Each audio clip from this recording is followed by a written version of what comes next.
Durante mucho tiempo nos han contado una historia cuyos hechos no han sido relatados con la verdad que se les merece. Con estas conversaciones nos proponemos esclarecer algunos de los puntos que necesitan ser revisados, ya que la forma en que los conocemos no es la correcta. La hispanidad, uno de los episodios más notables del hombre, necesita ser relatada de nuevo, entre todas las voces que la componen y están dispuestas a combatir la leyenda negra.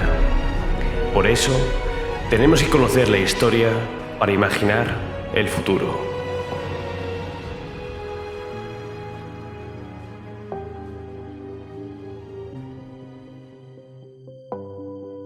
Ha llegado el momento en que nos despojemos de 200 años de menosprecio a nosotros mismos, de odios, de rencores y de contarnos la historia del revés. Tenemos que conocer la historia para imaginar el futuro.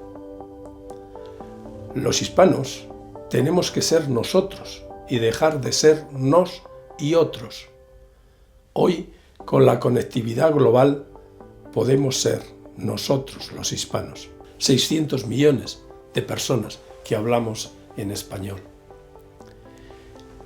Nosotros tenemos la suerte de vivir en la civilización de la hispanidad, civilización pensada, escrita y hablada en español. Hoy podemos decir al mundo que tenemos una de las mejores civilizaciones de la Tierra, una civilización que aportó al mundo valores como la libertad, la igualdad, la justicia, la solidaridad o la valentía, y sentimientos hispanos como el amor, la bondad, la hermandad, la alegría y la fiesta. Esto nos caracteriza. Y en estos momentos en el que los países se forman bloques de países en torno a civilizaciones, nosotros podemos construir la unión hispana en torno a la civilización de la hispanidad. Hoy, nosotros los hispanos podemos estar unidos como lo estuvieron nuestros antepasados. Y lo tenemos que hacer en torno a nuestra civilización.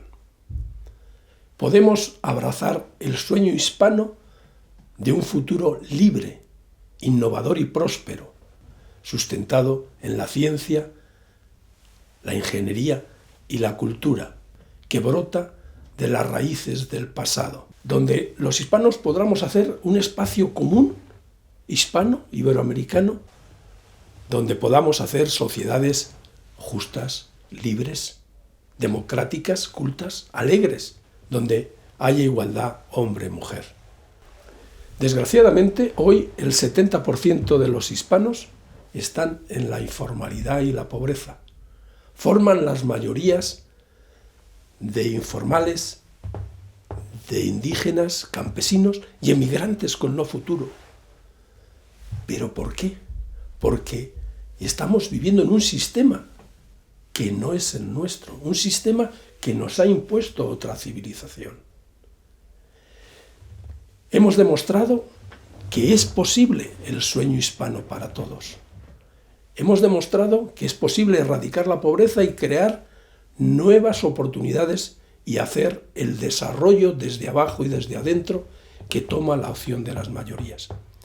Y hemos demostrado que este modelo de desarrollo funciona, apoyando a los emprendedores con las microempresas y los microcréditos. Está claro que podemos decir con absoluta rotundidad que ser hispano no es ser pobre.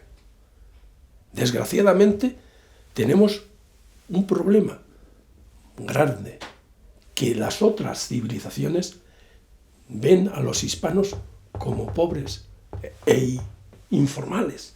Bien, ¿podemos resolver todo esto? Sí. Y eso será posible con el renacimiento de la hispanidad. Hoy nosotros los hispanos tenemos ciencia, tecnología, cultura. Nos avala el progreso y la civilización que alcanzaron nuestros antepasados.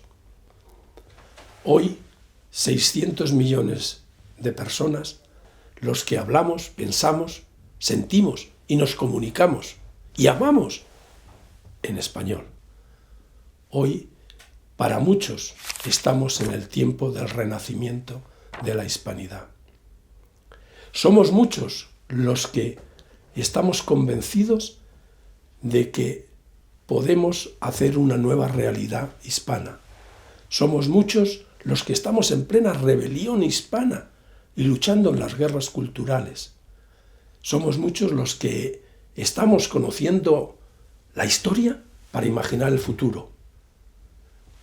Y hemos decidido aprovechar la revolución tecnocientífica, comenzando porque las inteligencias artificiales hablen bien en español. Somos muchos los que estamos convencidos de que haciendo camino al andar podremos abrazar la causa del sueño hispano, construir la unión hispana y proclamar el renacimiento de la hispanidad.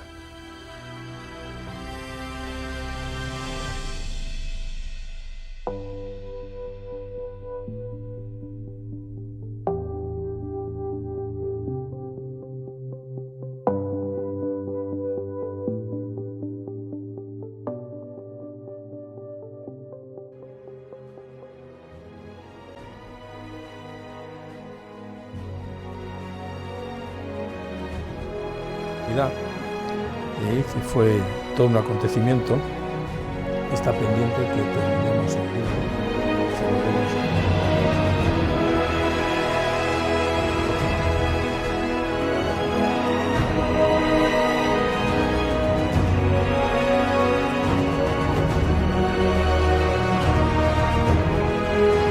En primer lugar, qué menos que en tu nombre rendirle un homenaje a uno de los grandes, a tu marido.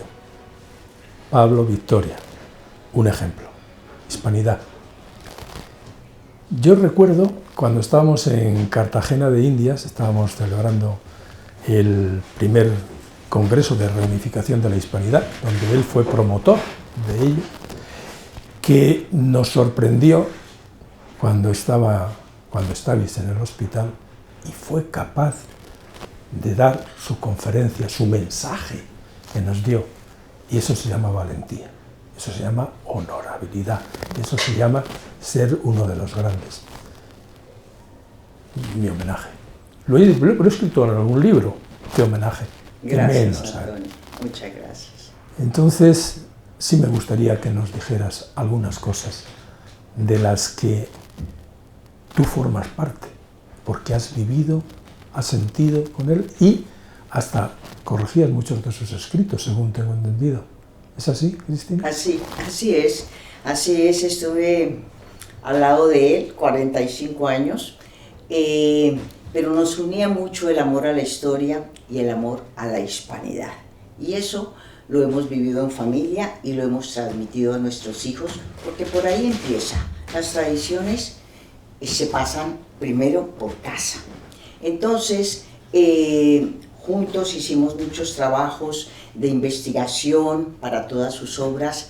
Pablo deja 28 libros, Antonio, en los distintos aspectos en que él fue por etapas desarrollando su vida, porque no olvidemos que era, por un lado político, fue senador, diputado de Colombia, precandidato presidencial, pero tenía un doctorado en economía, tenía un doctorado en filosofía, y se dedicó también a la escritura, por el amor a la historia. Y entonces desde ese punto de vista deja una obra muy grande.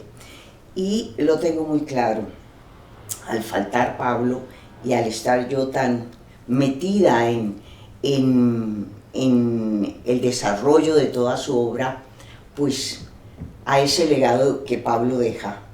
Y en ese aspecto destaco sobre todo el de la hispanidad, porque deja otros legados. Pues yo quiero ponerle voz a ese legado de Pablo y quiero divulgarla, que es uno de los propósitos, ¿no? Que no se quede entre nosotros, divulgar la obra de Pablo, que tiene un legado específico, valioso, varias disciplinas, pero en este caso estamos hablando de hispanidad. Y eso es lo que quiero hacer, la divulgación de su obra, porque en la medida en que su obra se divulgue, pues él seguirá vivo, así sea con mi voz. Así es. Bien, él tocó unos temas muy comprometidos, difíciles, escribió libros, dijo quién era Simón Bolívar, que no hubo guerras de independencia, que fueron guerras civiles. Esto es, a mí cuando lo vi por primera vez, te digo que me chocó y empecé a leerle. Dije, bueno, tenemos que conocer la historia. La historia es la que es, nada más. No podemos decir bueno o mal, no, fue así. Creo que él escribió porque lo sentía, lo investigó y vio la parte más trágica, más dramática de nuestra hispanidad, cómo se rompe el imperio, cómo se divide América y cómo se fractura la hispanidad. Y él lo sentía y por eso escribe sobre una realidad, investiga y nos lo pone encima de la mesa. Señores, ¿esto es así? Así es, Antonio. Precisamente en ese tema de la hispanidad, fíjate que aboca ese aspecto porque empieza a ver el vacío que hay en nuestra historia. Y cuando llegamos a España, empieza él a recorrer librerías y a buscar temas específicos, como por ejemplo Blas de Lezo. No tenía ni idea en las librerías quién era Blas de Lezo. La Marina por allá tenía algún conocimiento, pero el resto no. Entonces empieza a investigar y descubre para los españoles nuevamente esa gran figura que se había perdido. Y saca su primer libro sobre hispanidad. Al recuperar la figura, los españoles ven nuevamente ese ejemplo de uno de nuestros héroes de carne y hueso, que le decían medio hombre, pero que era hombre y medio, porque con era lisiado productos de la guerra, de su valentía, de su arrojo. Sí. Y bueno, entonces empieza a ver que hay un vacío y él quiere llenar ese vacío y se dedica con alma, vida y sombrero al tema. Y sigue investigando, entre otras cosas, para escribir sobre Blas de Lezo, descubrió dónde estaba el diario de puño y letra de Lezo para ver efectivamente qué era lo que había pasado en ese escenario colosal que fue Cartagena de Indias y donde el mundo se estaba disputando, el león de Inglaterra con el águila española. Y entonces él empieza a investigar y gran parte de su libro lo toma del diario de Blas de Lezo. O sea, va a la fuente original, más elementos que le sirvieron para escribir. Y entonces, asimismo, al continuar en ese camino de investigación, quiero decirte que en el tema que has tocado, Antonio, donde él finalmente termina escribiendo 2 libros maravillosos, El terror bolivariano y El derrumbe del Imperio Español. Le llevó 12 años la investigación. No fue sacado de la manga ni opiniones, totalmente argumentado, 12 años, donde desnuda a los héroes, empezando por Bolívar, que nos lo pintan como el dios, un César, y de eso no tenía nada. Y en ese patrioterismo con que en Hispanoamérica pues educan a los estudiantes sobre esos héroes, pues son falsos. Y la historia no se puede fundamentar sobre mentiras. Entonces Pablo durante 12 años investiga y saca esos 2 maravillosos libros, que a propósito, y tú lo citabas, él no habla de la independencia de América, porque es que no éramos un añadido, éramos españoles de ultramar. No éramos ellos y otros, éramos nosotros, todos. Entonces, él divulga eso que va encontrando y escribe y habla no de guerras de independencia, sino de guerras de secesión, porque lo que hubo fue una secesión. Correcto. Y ya luego, cuando salen los españoles en un acto terrible, porque son los hijos peleando contra sus padres y los abuelos, porque es que es la rosca criolla la que sigue los caminos de la Ilustración, aquello que despertó la Revolución Francesa, y se aparta de lo que había llevado España con todo ese sentido de justicia, de instituciones, de derechos humanos, de prácticas, que a propósito de derechos humanos, Antonio, ya había trabajo con domingo de descanso y remunerado. Correcto. 8 horas de trabajo. Eso no nos lo ha dado Naciones Unidas, ni los sindicatos que salen a las calles cuando les conviene. Esto ya estaba en América. Lo habla Isabel la Católica, lo repasa Carlos V y finalmente con las leyes de Burgos. Esto ya existía allí. Por eso tú muy bien decías que nosotros sentamos las bases de los derechos humanos. Entonces Pablo retoma todas estas cosas y finalmente muestra que terminó América desangrándose en una guerra fratricida, disputándose espacios, medallas, y finalmente pues se convierten en guerras civiles.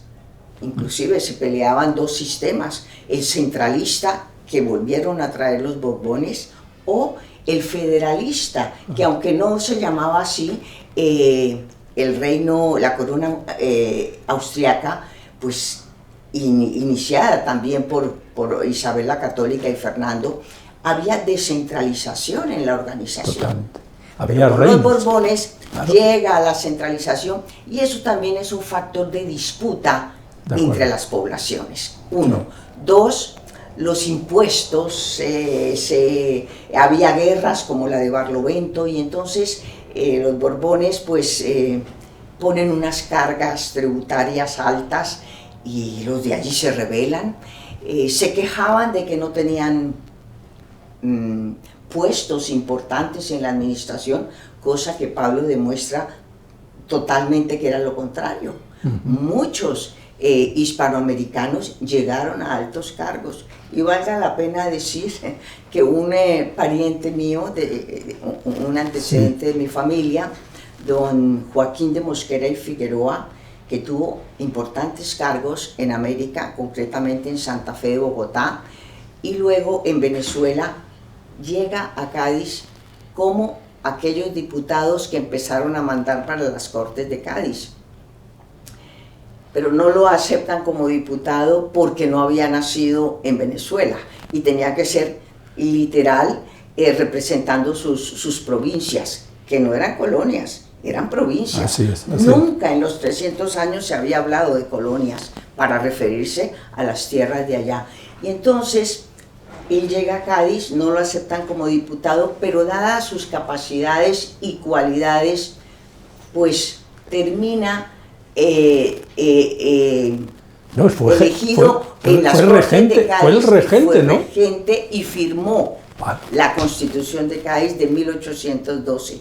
La firmó el 13 de abril de 1812. O sea, tu antepasado fue el rey, o sea, el jefe del Estado. De los reyes, él claro, estaba de presidente de la regencia y le tocó firmar. ¿Qué más prueba de que un hispanoamericano llegó a un alto cargo? Sin embargo, tengo que decir, Antonio, que en las Cortes de Cádiz, por primera vez se habló de la palabra colonia.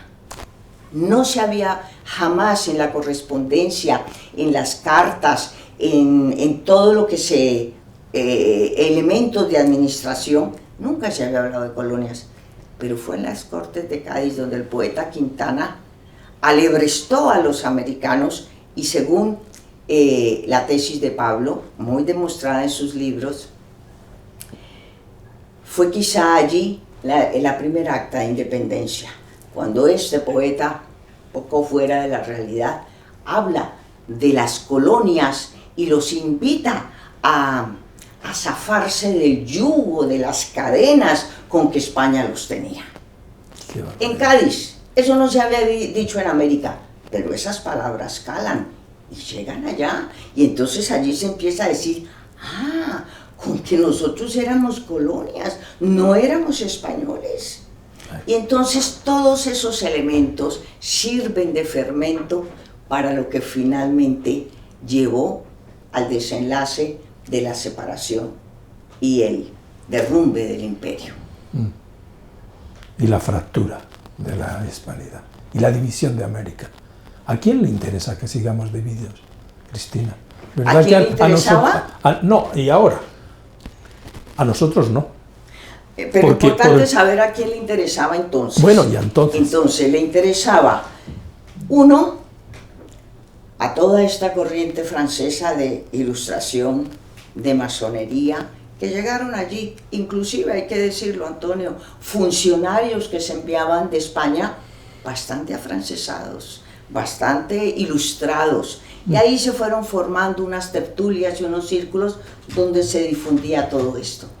Y fue alimentando la mente de los criollos que querían el poder solo para ellos. Y fíjese usted, por ejemplo, en Santa Fe de Bogotá, cuando viene ese momento, 20 de julio de 1810, no hay un solo español en el cabildo. Todos eran de la rosca criolla. Y las familias se entrelazaban entre sí y dominaban el poder, los contratos. Entonces, pues, ¿a quién le interesaba? A todos aquellos. Porque incrustándose con esa nueva filosofía, mentalidad, pues destruían a España con todo su imperio. Entonces había intereses internacionales. Fíjese usted que en Cartagena de Indias un contingente americano traído de las colonias de lo que hoy es Estados Unidos vinieron a pelear para apoyar a los ingleses contra España. Todos querían caer sobre la América española. Así es. Porque era rica. No por pobre, porque la pobreza nadie la va a buscar. Así es. Porque era rica en todo sentido. En todo sentido. Y querían lanzarse sobre ese poderío. Entonces había muchos intereses. Inglaterra le interesaba el comercio, por supuesto. Adentrarse en el continente para captar todos los recursos, a la ilustración, a Francia, a la masonería y por supuesto a Napoleón, porque es que cuando Napoleón invade España es un elemento también fundamental para la destrucción del imperio, porque entonces desanima a los de allá. Dice, pero ¿cómo así? Ahora vamos a quedar en manos de Napoleón. Y Napoleón ambicionaba las riquezas de allá también. Lógico. Entonces fueron varios elementos que se sumaron para ese momento. Y como Pablo bien lo decía, ¿no? España vivía un momento político también muy difícil, con la invasión, posteriormente con las Cortes de Cádiz, con la Revolución, cogen preso a Fernando VII, a su padre, Carlos IV, y aquí también hay un desastre. Y también se necesitan recursos. Y en vez de América prestar en el momento más importante sus recursos para defender a España del corso, pues empiezan a ver que es la gran oportunidad para hacerse con todo. Y España, enredada en todo esto, pues realmente deja perder América. Hubo de parte y parte. De parte y parte. Bien, Cristina, estamos ahora convencidos, como dice Carlos Leáñez, estamos en una plena rebelión hispana. Y como dice Marcelo Bullo también, tenemos que conocer la historia. Y Alberto Gelibáñez y Patricio Lons dice eso, América era España, no era de España. Eso es. Cuando yo conocí a tu marido, ¿sabes cómo se me presentó? Yo le dije, Antonio Vereda, y él me dice, un español americano. Así nos saludamos y desde entonces tendré siempre un recuerdo imborrable de uno de los grandes. Muchas gracias. Con esa anécdota hay otra también que valdría la pena contar aquí, que cuando en una oportunidad, al inicio del año judicial, somos invitados por un magistrado del Tribunal Sí, porque Supremo. tú eres magistrada, aparte de Sí, abogada. en Colombia, sí. En Colombia. Sí, Y pero allí- siempre se es magistrado. Es como yo soy ingeniero, siempre uno es ingeniero. Tú eres magistrado. Entonces, Dime. fuimos al inicio del año judicial y el magistrado que nos invitó al acto, que me pareció precioso, de tradición, estuvo el rey, en aquel entonces Juan Carlos, y con toda la solemnidad. Y al final vino el cóctel y entonces el magistrado nos acercó al rey para presentarnos. Y le dice: Majestad, le presento a un senador colombiano. Y el rey le extiende la mano y le dice: ah, usted es colombiano. Y Pablo le dice: Majestad, realmente soy español, pero hace 300 años que no venía por aquí. Magnífico. Así era, Pablo tenía Sí. un ingenio, Sí. unas salidas impresionantes, y terminó diciendo con lo que tú iniciaste, Antonio, en un acto de valentía, porque íbamos a ir a Cartagena, que el Congreso estaba todo programado para en mayo del año pasado, ir a la conferencia y a un reconocimiento que en el Congreso se le iba a hacer a Pablo. Pero bueno, los tiempos de Dios no son los tiempos nuestros. Pablo cayó enfermo, duró 8 meses en un Via Crucis debido al cáncer, y ya en el mes de mayo pues no estaba en condiciones. Él muere en julio. Pero él se había comprometido un año antes a ir al Congreso, y como tú lo dijiste, fue uno de los promotores, Sí. porque él buscaba con ahínco, con pasión, volver a esa unión hispanoamericana. Y entonces, viendo que ya no podía, me dijo que la quería hacer. Y yo le dije: muy bien, la hacemos. Y entonces organicé con unos amigos que llevaron las cámaras, pedí permiso en el hospital, y en la habitación donde él estaba se hizo la grabación y la conexión virtual Sí, sí. con, Directo. con el Congreso en vivo, Sí, y en sí, sí. directo que estaban ustedes allí. Mi amigo Miguel estuvo presente en la habitación con nosotros, y bueno, y Pablo, y lo digo así, como un torero, se levantó de la cama, se vistió y se sentó en una mesita que tenía la habitación y un asiento, y desde allí dio su última conferencia. La tenía preparada, pero no quiso fallarle al Congreso ni a la hispanidad, y fue su última conferencia. Nos emocionó. Muchas gracias, Cristina.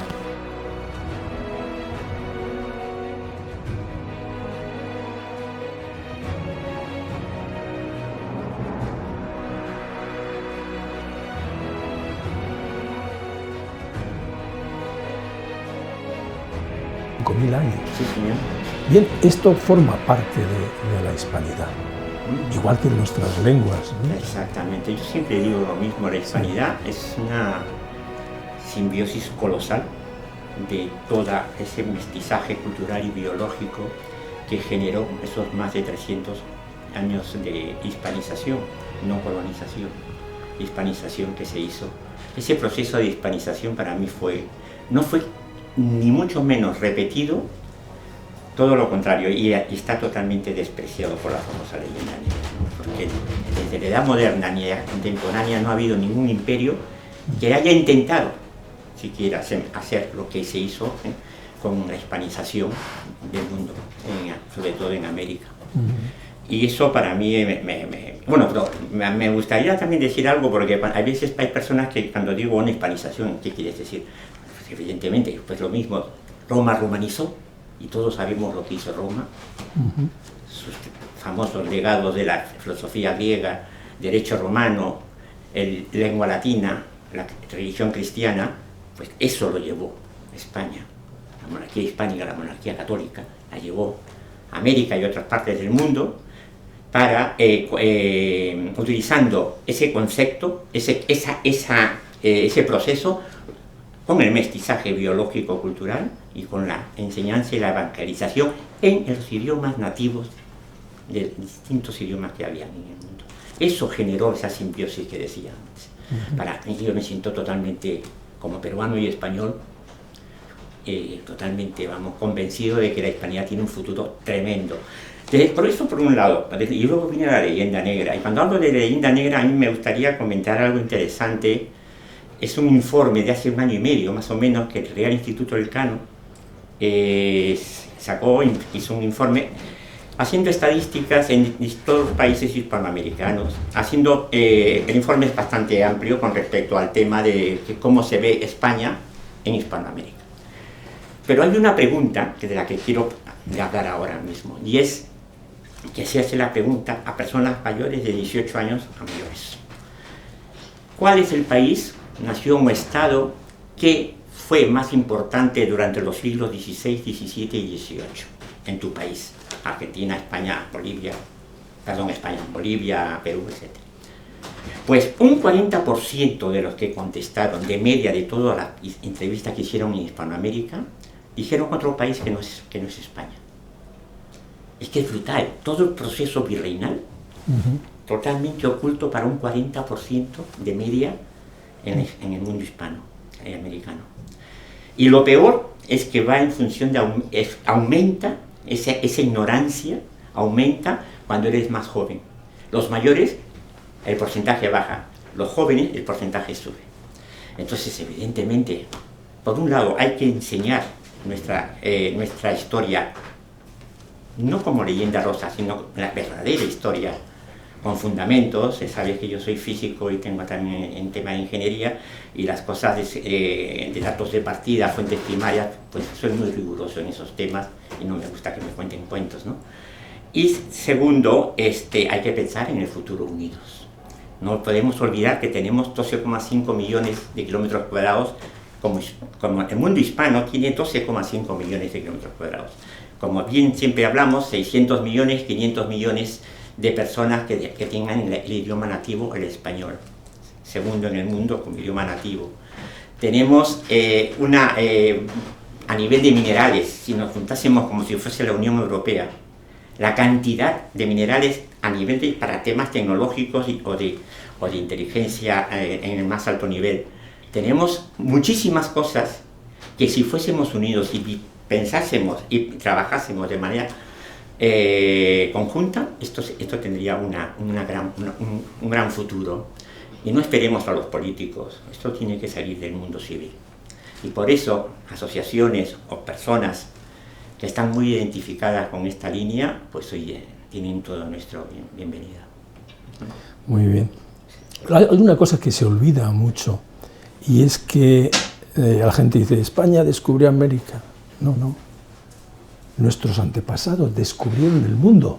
Sí, señor. Y hicieron la conectividad del mundo. Les costó 73 años. Desde el primer viaje a América, que fue un progreso científico increíble, pero después vino el tornaviaje, que hicieron los hermanos Pinzón en el 1493. Pero viene el descubrimiento del Mar del Sur, el Océano Pacífico, Balboa. Después, la genialidad de hacer una expedición para descubrir que el mundo es uno. Descubren la esfericidad de la Tierra y eso les hace cambiar el concepto. Sí, exactamente. A mí me gustaría añadir... Pero fíjate, hicieron esto porque conocían las corrientes marinas, sabían navegar, sabían mucho de ciencia. Y también en base a fallo y aprendizaje. Exactamente. O sea, que nosotros como ingenieros sabemos lo que es esto. Y después dan la vuelta al mundo y lo hicieron como una expedición público-privada. El resultado de la venta de las especias que trajeron en la nave Victoria dio para 1000 veces el valor de las especies. Financiaron perfectamente esa expedición. Exacto. Pero fue un hallazgo impresionante y eso hizo que los sabios de Salamanca empezaran a elaborar un pensamiento nuevo. y cambia el concepto teológico, filosófico, científico, la ciencia política, inventan la ciencia política, inventan la economía y sobre todo los derechos humanos, genios como Francisco de Vitoria, que ve el mundo global, ¿no? Exactamente, por cierto, entonces eso es hispanidad. Después de Salamanca y queremos el año que viene y queremos incorporar divulgarlo a diestra y siniestra, en base a conferencias, charlas, mesas redondas, porque el ciudadano medio tiene que conocer todo lo que estamos diciendo.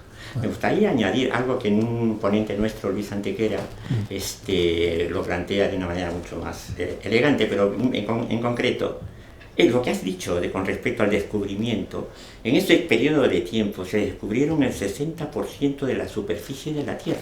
Correcto. 60%, desde Canarias hasta Manila, 60%, pero no solamente es conocer, sino que se descubrió el Atlántico, porque hasta ese entonces solo se conocía, se hacía cabotaje por Europa o por África, que ya los portugueses iban.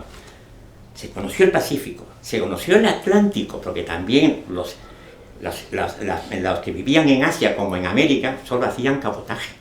Se conoció el Pacífico. Es decir, el continente americano es brutal. Así es. Y no nos enseñan estas cosas.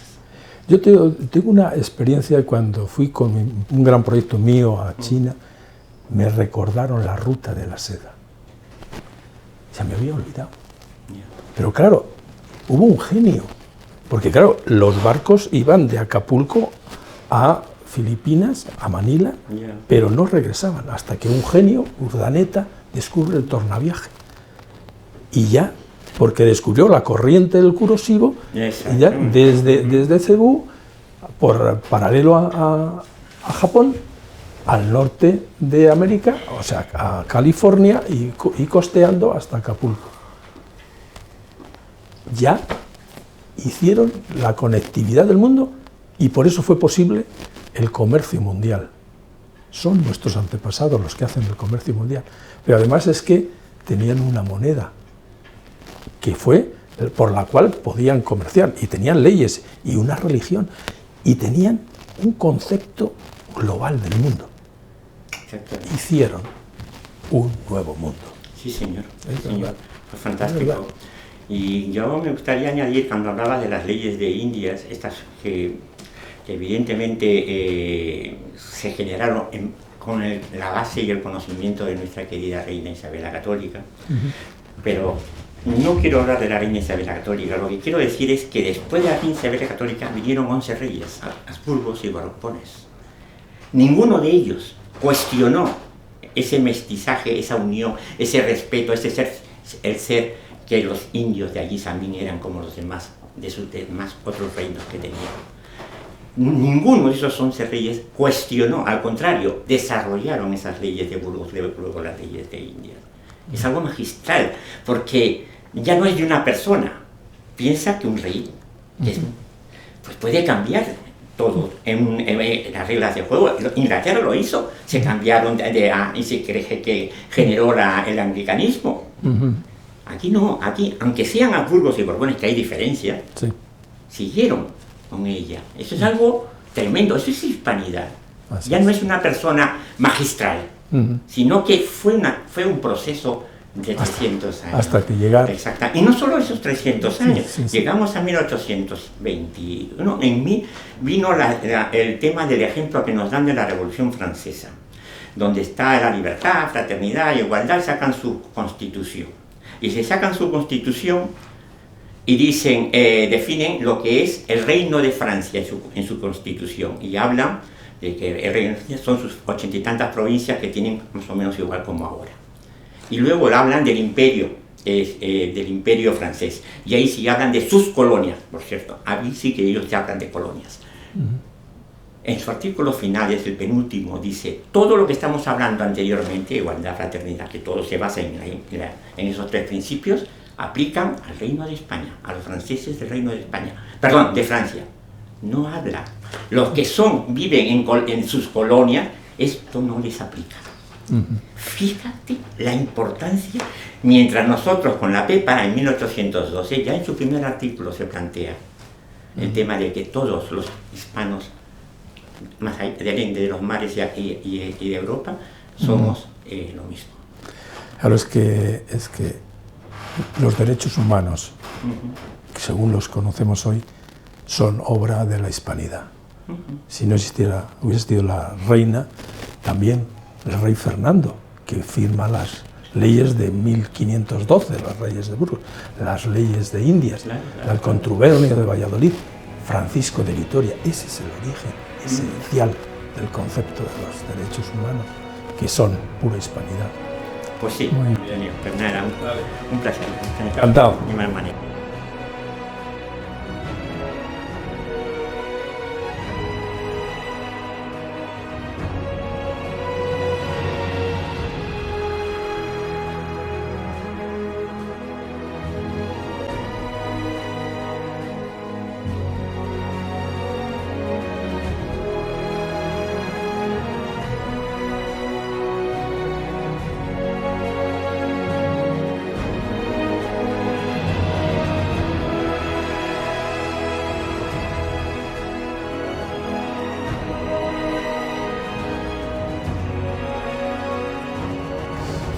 Mi estimada Paloma,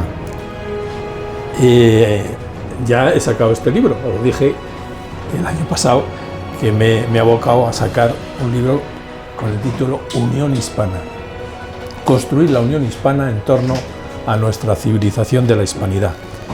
Y estuvimos juntos el año pasado, en octubre, y lógicamente aquí estás. Vamos a ver si sacamos un libro de todo ese acto, porque las opiniones que disteis fueron realmente extraordinarias. Bueno, yo en este libro siempre he visto una cosa clara. ¿Seremos capaces de estar a la altura que estuvieron nuestros antepasados? Que estuvieron unidos, formaron una única nación, lo que llamamos la madre patria de esa España del Imperio Español, no la de ahora, porque ahora lo estamos haciendo bastante mal.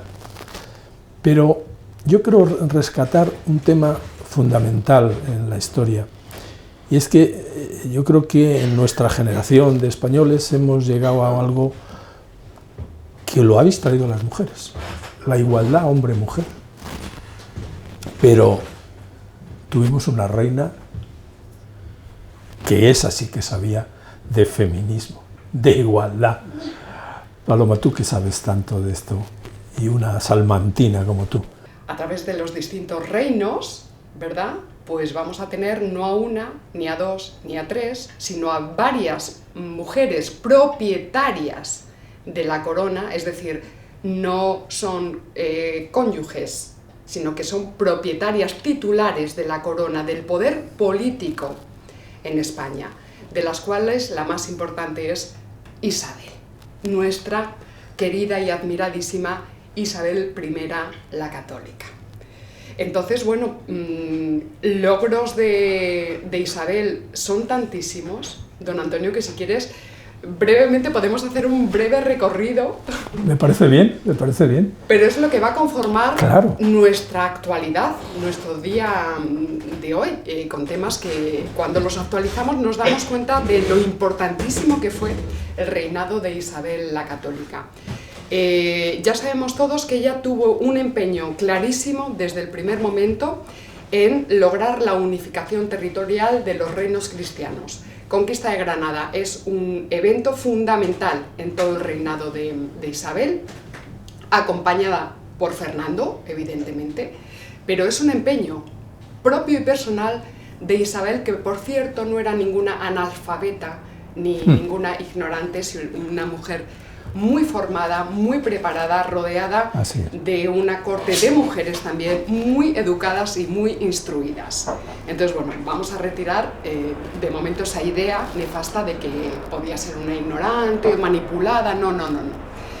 Entonces, conquista del reino de Granada, que fue celebrada por toda la cristiandad. Eso significa por todos los reinos cristianos de lo que antes no se llamaba Europa, sino que se llamaba la cristiandad. Primer mérito, porque además se consigue después de 10 años de guerra muy dura contra el último reducto del Islam que quedaba aquí en la península. Otro reto que también logra, pues es, por ejemplo, reformar el clero católico en España. Estaba viviendo un momento, digamos, un poquito de penuria,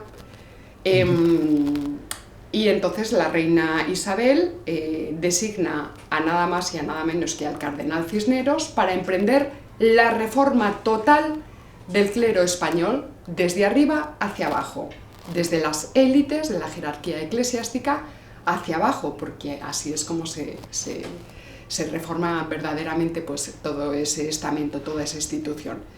Y lo consigue de forma tan extensa, tan firme y tan amplia, que eso es lo que va a evitar la llegada del protestantismo a territorios españoles. Y eso es importantísimo, porque es una falsedad la idea de hecho es que es otro rótulo ideológico, la idea de que la reforma la hizo Lutero. Siempre se habla de la reforma protestante. No, eso es falso, eso es falso. La primera reforma real del cristianismo, del catolicismo, se hace aquí en España. Se hace aquí en España a través del cardenal Cisneros. Lo que hace Lutero es precisamente una ruptura. Es una ruptura y da pie a la creación no de nuevas ramas, sino de algo que podemos considerar como nuevas religiones. Porque Lutero está a puntito de negar la naturaleza divina de Cristo. Ojo, porque esto es importantísimo. Claro. En España esto se para, y cuando se para en España significa que se para en medio mundo, porque ya tenemos en marcha absolutamente la monarquía hispánica, que ha dado el salto, que ha dado el salto ya, como habéis hablado antes también, y ha dado la vuelta al mundo. Es decir, ya tenemos al Imperio Español como hegemón de Europa y del mundo, porque ya tenemos la geopolítica, la esfericidad de la Tierra, del planeta Tierra. Esto que hace, esta reforma del clero que hace los Reyes Católicos a través del cardenal Cisneros, es lo que va a evitar que penetre en España, que penetren dos fenómenos terribles. El primero son las terribles guerras de religión que asolan todo el norte de Europa durante siglos,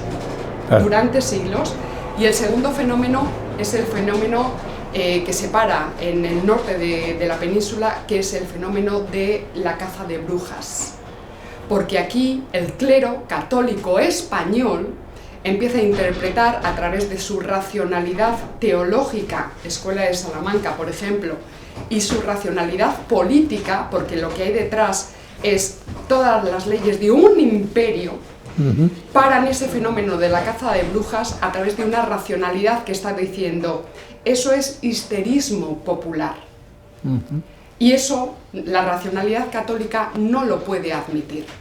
Entonces, la caza de brujas, en el sentido de tremendas persecuciones, torturas, quemas, por cierto, sin actos jurídicos previos, son puros linchamientos públicos, populares, que se hacen en la calle, ¿de acuerdo?, que ocurren y asolan gran parte de toda la Europa del Norte.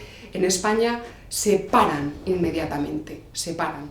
Y todo lo que tenemos detrás de el mito de la Inquisición como esa institución retardataria y que matan mujeres, todo eso es un mito que además es fabricado posteriormente a los hechos, porque también habéis comentado antes, a España se le combate porque es la potencia hegemónica del momento. Eso es la dialéctica de estados y de imperios de toda la vida de Dios. Divide y vencerás. Sí, decían los romanos. Y eso sigue activo todavía. Ahora claro, es que aún seguimos, fíjate, estabas diciendo una cosa, se acaba el imperio, pero las guerras culturales siguen. Sí. En este momento tú estás hablando de una de las guerras culturales que nos están golpeando día a día. Cuando ves tirar las estatuas en Estados Unidos, nada menos que de un santo varón como Junípero Serra, a la reina Isabel, a Colón, ¿qué dice usted?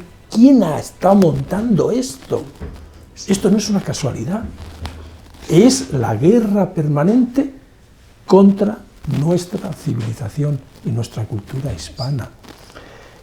Y un tema de fondo sois las mujeres. Sí. Pero, como tú dices, la reina fue la que crea el sueño, la causa, ¿no?, que estaba por encima de todo, de lo material, y utiliza, digo, fíjate, la religión católica, la fe, para crear un nuevo mundo. Y las leyes, todas están fundamentadas en estos criterios, y nada menos que las leyes de India, las leyes de Burgos que decíamos antes, ¿no? Cómo se crea la jornada de 8 horas, que las mujeres con 4 meses de gestación no pueden trabajar. Eso sí que es realmente legislación laboral, Sí. ¿no? Sí, sí. Entonces, el tema de la mujer y este ímpetu extraordinario que tenéis las mujeres españolas, creo que tiene que tener unos ejemplos, y tú lo estás diciendo, qué mejor mujer de referencia que la reina Isabel y la corte que creó, como tú bien dices, de mujeres, porque fíjate, la latina, ¿qué no sabía esa mujer? ¿No? Y luego hay otro tema que es un logro de nuestra generación, la igualdad hombre-mujer. Pero, ¿quién establece eso de, ¿no?, entre los dos reyes católicos? Que, sí, tú eres rey de Aragón, yo soy la reina de Castilla, tanto monta tanto. ¿Hay algo más de igualdad entre hombre y mujer? Bueno, quizá tú como mujer, ¿cómo interpretas esta referencia al concepto de igualdad que estamos manejando entre hombres y mujeres, cuando hubo una reina y un rey, que era excepcional también? El rey, la casa de Trastamara es excepcional en la historia de la humanidad. Si es la que realmente crea Europa. Como decía, es que tenemos que cambiar de filósofo.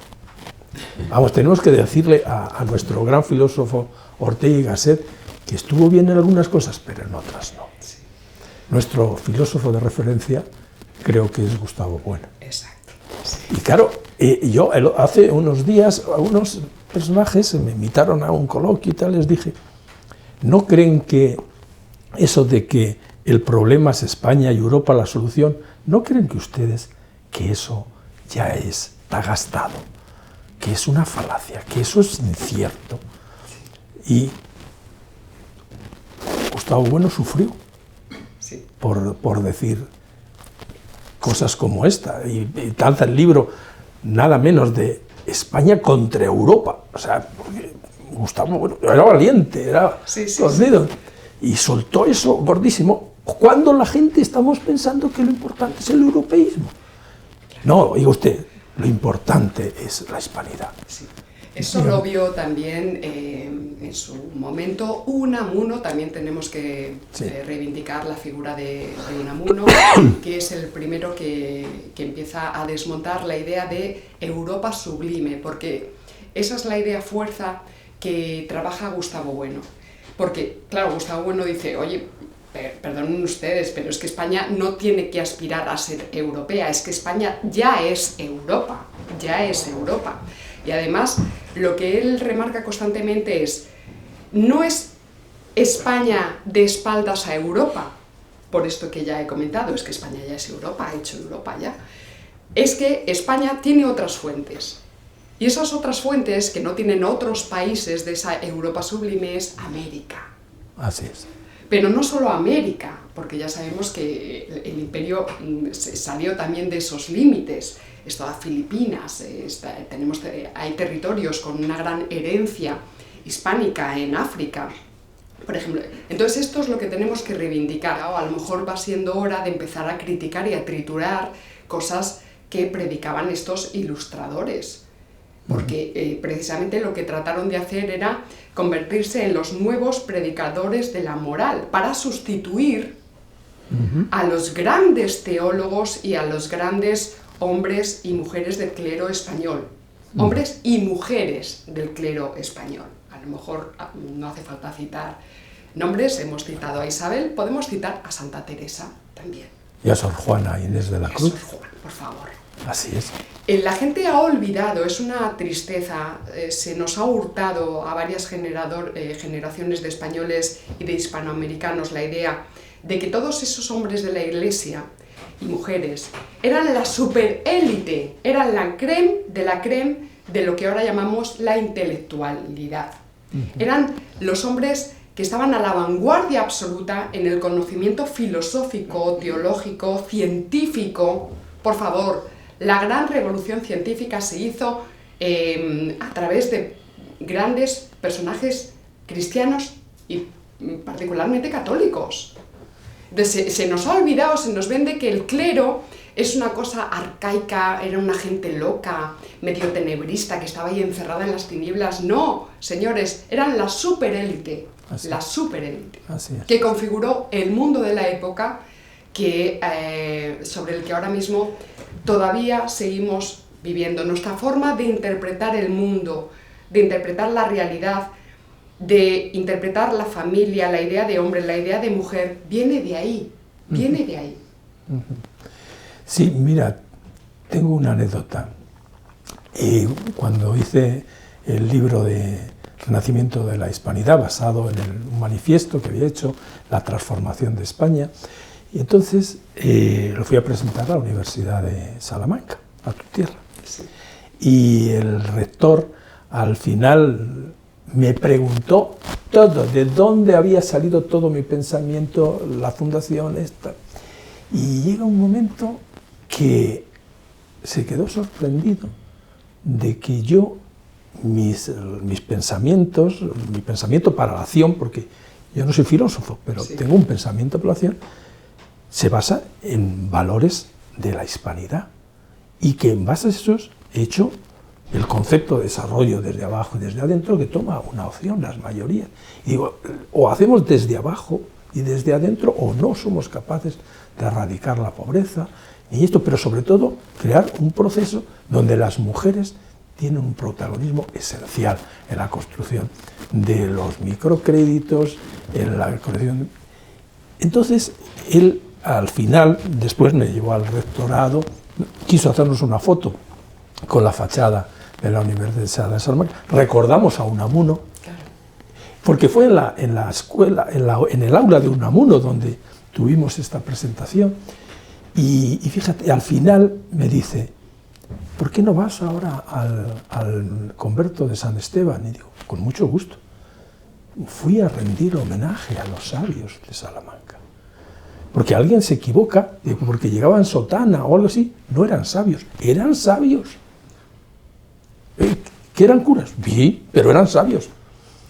Entonces, entro y estuve en las tumbas de donde está Francisco Vitoria, de Soto, y, oye, tuve una sensación, estuve durante hora y media en comunicación con ellos, rindiéndome homenaje a su genialidad, a que crearon las bases.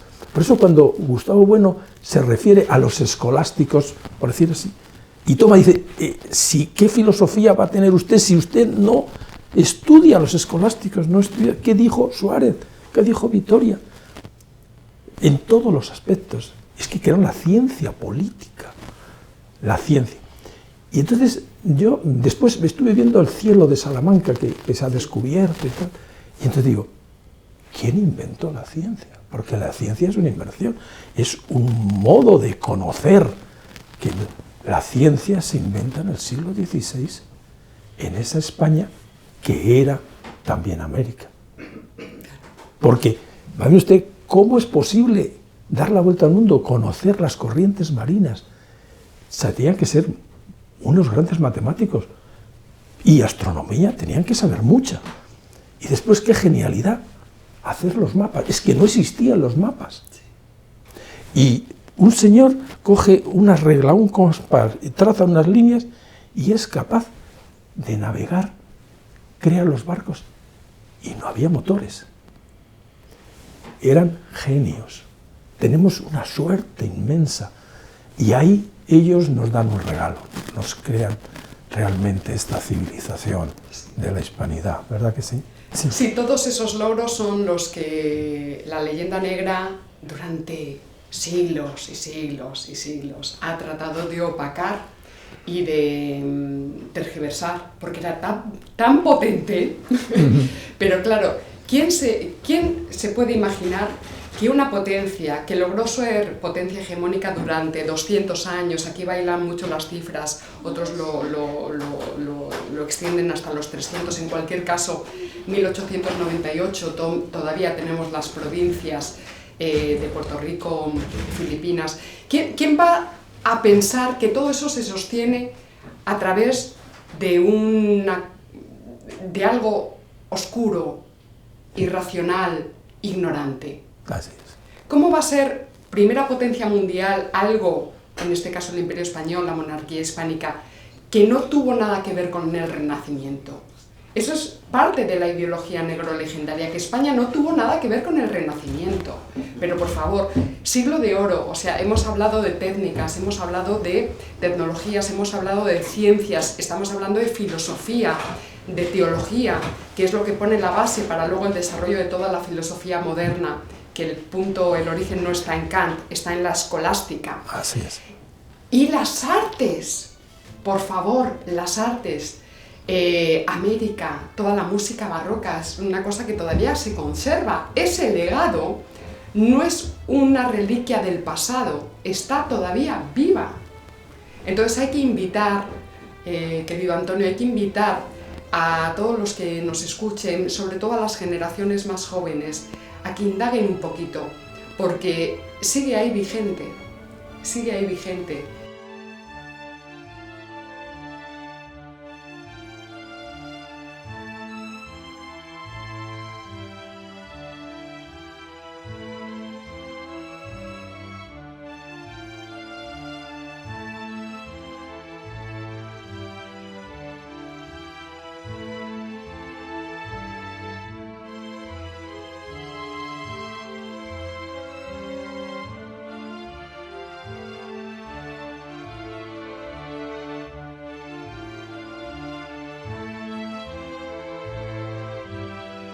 Bueno, César, acaban de traerme de la imprenta el libro La Unión Hispana, que como os prometí lo he terminado.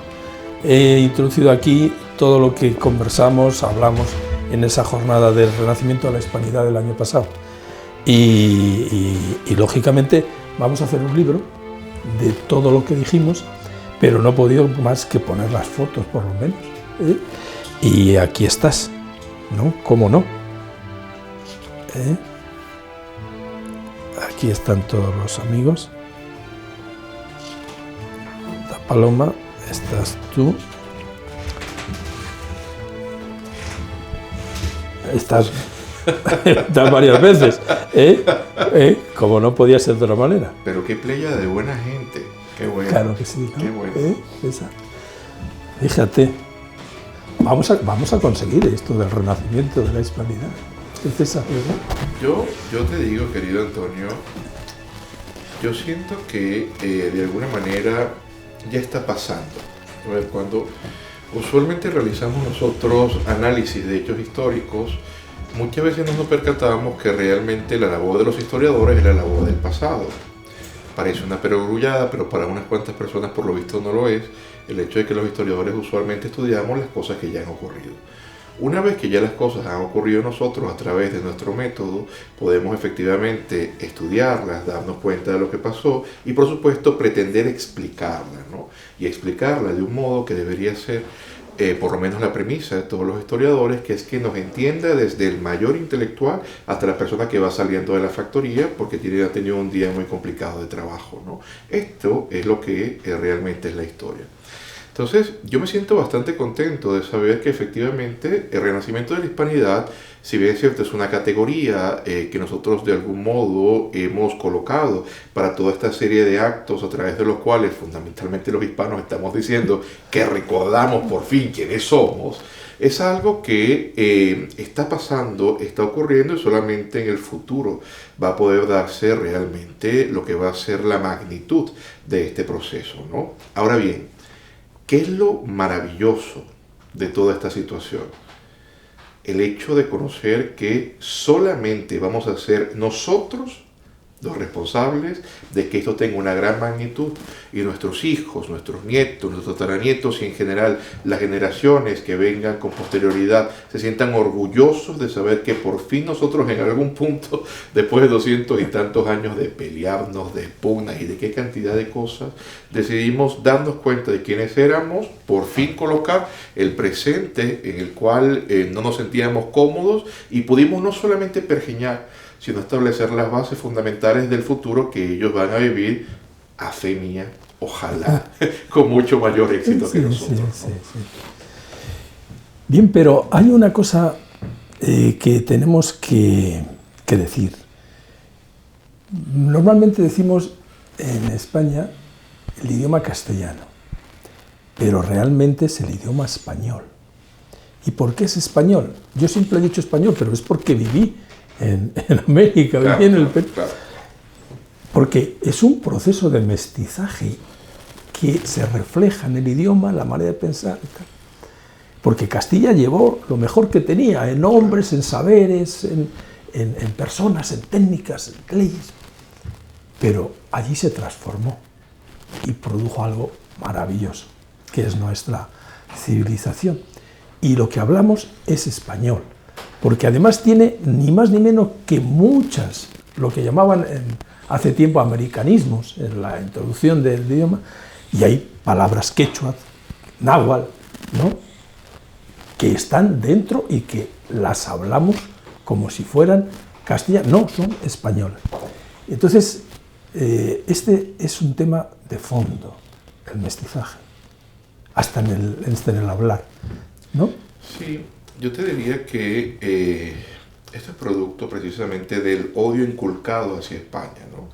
El hecho de que haya gente que sienta escozor de llamarlo español al idioma, ¿no? Es decir, hay gente que dice, no, que no podemos llamarlo español, porque estamos hablando, quién sabe de qué cosa, entonces, no, es que es un castellano, etcétera, etcétera, etcétera.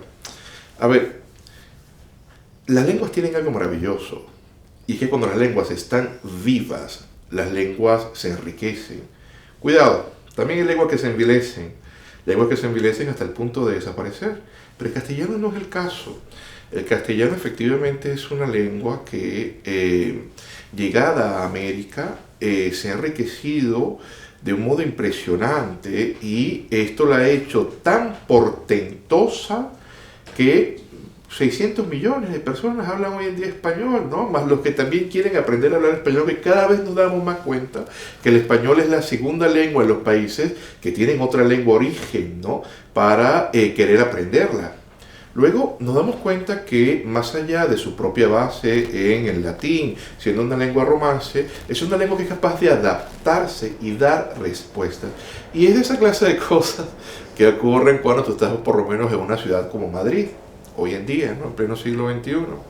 Tú vas caminando por la calle y, claro, muchas veces uno se fija exactamente en lo que uno quiere notar, ¿no? O sea, para tú poder conseguir algo, por lo menos desde la perspectiva académica, tienes que saber más o menos qué vas buscando, porque si no, no te vas a dar cuenta. ¿Qué yo digo con esto? Cuando yo a veces estoy por Madrid y camino por allí, salgo a caminar con mi esposa, con mi hija, etcétera, comienzo yo a escuchar, ¿no? Y de pronto, cómo el español ha mutado en una parte, cómo el español ha mutado en otra, pero ha sido tan impresionante esta lengua que es más que vehicular, que hace que todos se entiendan. Entonces, yo a veces entro a lugares, entro a bares, y de pronto veo sentado a un señor que no lo sé, es de Murcia, con un señor que es de Buenos Aires, con otro señor que es de Lima, y un señor madrileño, están todos riéndose, planteando una serie de cosas, mientras los otros lo están recibiendo y saben cómo adaptarlo, ¿no? Entonces esto hace por lo menos que yo, en el momento en que hago esta entrevista en particular, el día de ayer estaba reunido con un capitán de aquí de España, ¿no?, un militar bastante connotado, con una cantidad de calificaciones importantes, y yo le decía esto, y me decía, es verdad, fíjate que cuando yo fui a América, en particular, noté no solamente el hecho de cómo el español se había adaptado, sino también nuestros usos, y esto la gente no suele notarlo. ¿A qué me refiero? Cuando tú te reúnes con otro hispano, sea de donde sea, no solamente es la maravilla de la lengua, los gestos, las pausas al hablar. Tú las conoces, las reconoces, sabes exactamente a qué se refiere. Y esto no te pasa cuando te sientas con un anglosajón, o con un teutón, o con un francés, o con un chino, porque es que no forman parte de quienes somos nosotros. Y solamente cuando nos damos cuenta de esta riqueza es que entonces comenzamos a hacer lo que has comentado en conversaciones anteriores, ¿no? Con nuestro querido Pablo Victoria, que en paz descanse, que nos damos cuenta de todo lo que nos han robado y nos hemos dejado robar, ¿no?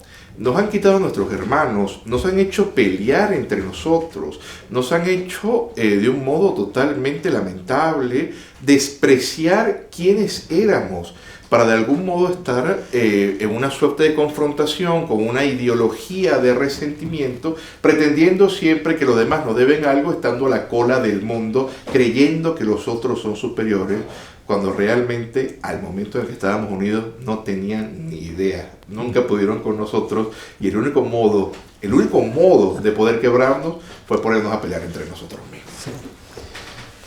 Pero las guerras culturales siguen, César. Tenemos que combatirlas. Efectivamente.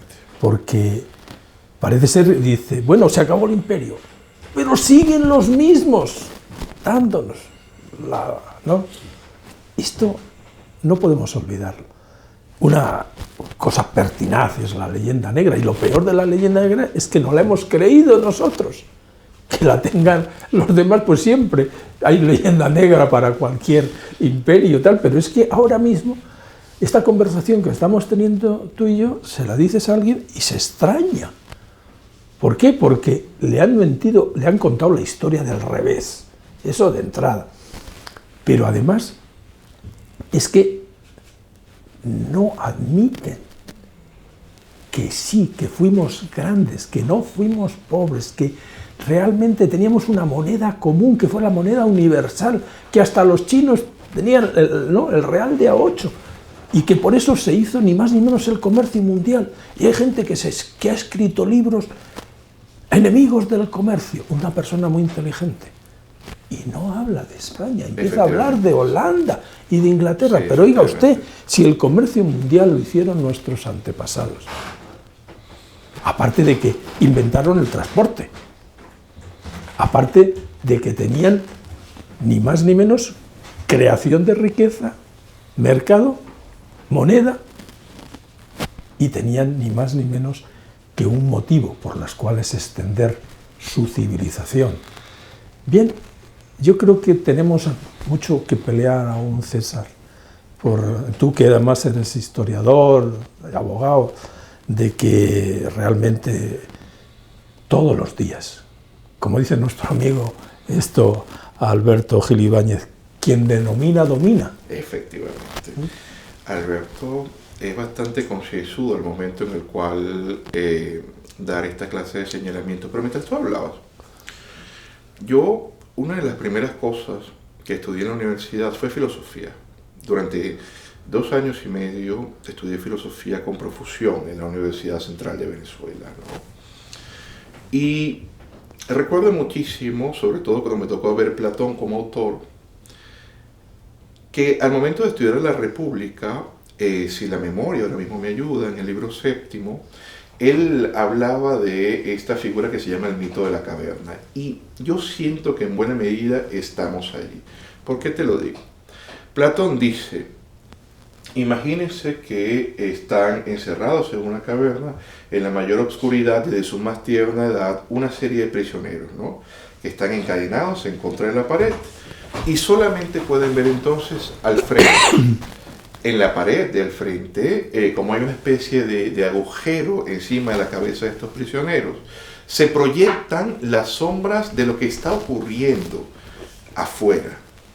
Luego, como los prisioneros no han visto más que sombras y solamente estas sombras en la pared a lo largo de toda su vida, ellos están totalmente convencidos de que las sombras en la pared son la única realidad que existe.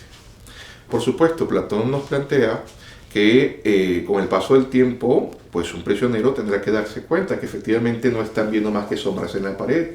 Podrá quitarse las cadenas, podrá salir al mundo real, al mundo de las ideas, ¿no? Y va a querer de algún modo trasladarle esto a los prisioneros que obviamente, de un modo lamentable en su mayoría, van a sentir que les quiere engañar, que se está burlando de ellas, e incluso van a ser agresivos con él.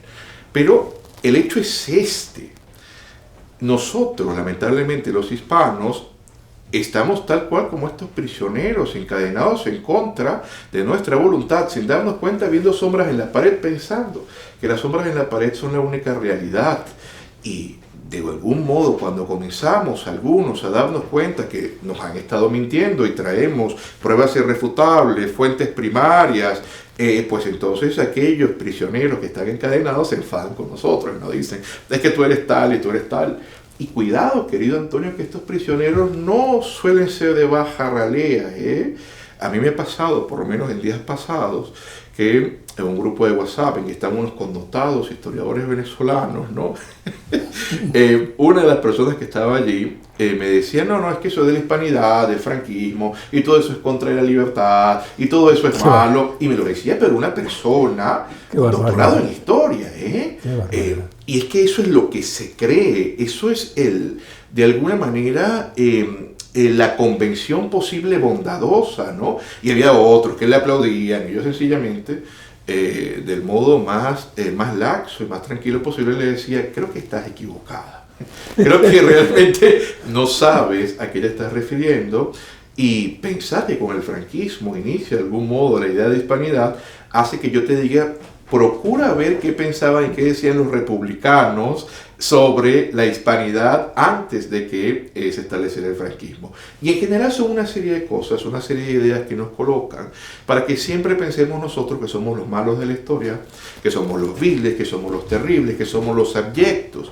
Y esto nos lleva entonces, querido Antonio, en este momento en el cual estamos viendo sombras en la pared encadenados, a que los españoles que se encuentran actualmente en la península ibérica son criados desde su más tierna edad con la idea de que son unos malvados, maltratadores, esclavizadores, violadores, que son la quinta esencia de la maldad, ¿no? Y nos cría entonces en Hispanoamérica con la idea de que nosotros por algún punto no éramos los más listos, porque éramos una serie de indígenas que de pronto se dejaron conquistar por un puñado de barbudos que llegaron en unos barcos, ¿no? Y los que tenemos un poquito más de color, también nos damos cuenta que a pesar de que los negros eran muy poderosos, pues también se dejaron esclavizar, y además de que sabemos que tenemos un mestizaje, entonces pensamos que nuestros tatarabuelos son violadores, porque siempre los españoles que entran en esta suerte de cóctel son violadores y son malos. Cuando tú te crías con esta perspectiva identitaria, por supuesto que no vas a lograr absolutamente ninguna cosa más que tener resentimiento hacia tus amigos, hacia tus hermanos y obviamente hacia todo aquello que eres en general. Y esto hace entonces que lamentablemente, a pesar de que hoy en día los hispanos somos 600 millones de personas que hablamos exactamente el mismo idioma y que tenemos las mismas costumbres, la misma axiología, podemos comprendernos, no nos juntamos. Porque nos tenemos que odiar, porque nos sentimos avergonzados de quiénes somos y queremos de algún modo imitar a los otros que se han vendido siempre que son los mejores y nos los hemos creído. Y yo te digo, ya basta. Y como diría el gran Julio Cortázar, ya basta por una vez y para siempre. Muy bien, César. Bien, hay una frase tuya que siempre te repites sobre la enseñanza. Cuéntanos. Bueno, esta frase yo le tengo particularmente mucho cariño porque me recuerda a mi madre, que en paz descanse. Cuando yo era chico era muy pobre, abismalmente pobre. Cuando uno dice que uno es bastante pobre en un país como Venezuela, te puedes imaginar, ¿no? O sea, yo realmente era pobre, ¿no? Era tan pobre que mi madre, que siempre se dio cuenta que yo quería ir hacia los estudios, ella quería comprarme un libro que se llama Mis Grandes Amigos, ¿no? No tenía dinero para comprarlo. Y cuando por fin, con el paso de los años, mi madre, que era una santa, que Dios la tenga en su gloria, logró comprar el libro, recuerdo que el primer personaje del libro que ella mostró se llamaba Cecilio Acosta, un hombre con una frente amplia, con un semblante adusto y con una mirada de pensador, ¿no?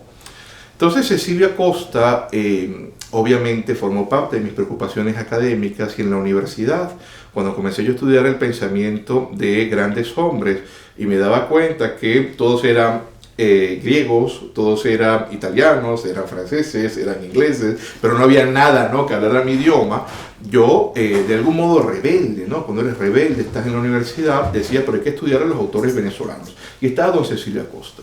Entonces, en un ensayo llamado Cosas sabidas y por saberse, si la memoria me ayuda, del año 1856, Cecilia Costa hablaba sobre la educación de un modo hermoso en un país que era la Venezuela de ese momento, que estaba destruida, terrible. Y el hombre, cuando llegaba al punto en el cual hablaba de cómo se podía implantar la educación para una sociedad que claramente no tenía nada de base en ella, él decía, enseñe usted lo que se entienda. Enseñe usted lo útil, enseñe usted lo bueno, enseñe usted a todos, y eso es todo. Eso para mí fue un golpe, ¿no? Eso fue un guantazo en mi vida, porque recuerdo yo que en la escuela de filosofía los profesores, los grandes profesores que se encargaban de enseñarnos a las grandes mentes de todas las épocas, ¿no? O sea, desde el complicadísimo Hegel hasta el complejo, mejor dicho, belicoso Rousseau, ¿no? Cuando veían a Cecilia Costa decían, es que él escribía muy sencillo, eso es muy fácil, pero es que este es parte de su planteamiento. Don Cecilia Costa quería que las grandes ideas, que la luminosidad de la sabiduría llegara a todos, y fue uno, de hecho, de los primeros que luego del rompimiento entre Venezuela y España, hablaba con bastante cariño de España, don Cecilia Costa, ¿no? Entonces, claro, esa frase ha estado constantemente revoloteando en mi cabeza, tiene este tinte maravilloso porque lo recuerdo, lo asocio con mi madre. Y entonces, cuando comienzo yo a dictar conferencias por varias partes, veo que comienzan a llegar jóvenes o personas que no tienen nada que ver absolutamente con el planteamiento que yo estoy dictando, pero quieren tener el conocimiento. Y yo aquí recuerdo al maestro Acosta, y recuerdo, lo habré dicho hace 5 años, recuerdo que estaba el auditorio lleno, ¿no? Y yo les decía precisamente esta frase que me sirvo repetir. Queridos amigos, recuerden ustedes al momento de despedirnos que lo más importante es hacer las palabras de ese preclaro hombre, Cecilia Costa. Enseñe usted lo que se entienda, enseñe usted lo útil, enseñe usted lo bueno, enseñe a todos, y eso es todo. Y ese es el origen de esa frase, que te agradezco que me hayas recordado, porque me trae los más bellos recuerdos, ¿no? Y decía el poeta que con el paso de los años un hombre no es más que la suma de todos sus bellos recuerdos. Entonces, gracias, querido Antonio. Qué bien, qué bien. Muchas gracias. Gracias, querido Antonio.